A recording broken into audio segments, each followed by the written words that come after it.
Hi, I'm Angie, and today I'm making dilled buttermilk bread in the bread maker. This recipe makes a 1.5 pound loaf, and you'll want to add the ingredients in the order recommended in your manual for your bread machine. I'm going to start with a half a cup of water, half a cup of buttermilk or sour milk,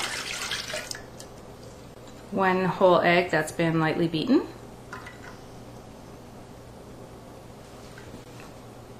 3 cups of all-purpose flour. If you have bread flour, you can use that too.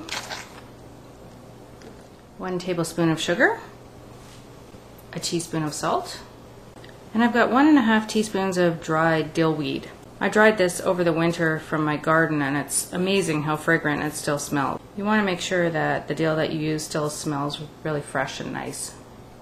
If you can't smell it, then it's time to replace it.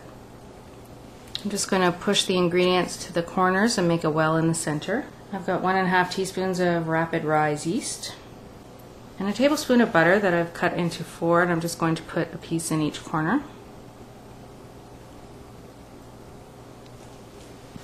Now I'll put this in the bread machine using the basic white cycle.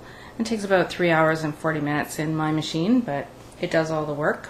You want to check the dough ball after about 5 minutes and make sure it's not too wet or too dry, and you can add a little bit of water or a little bit of flour depending on that.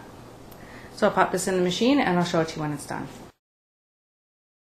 Okay, here's the finished dill loaf. Looks really good, smells really good. You just want to let it sit on the rack to cool for 15 minutes before you slice it. Thanks for watching, and I hope you try some dilled buttermilk bread.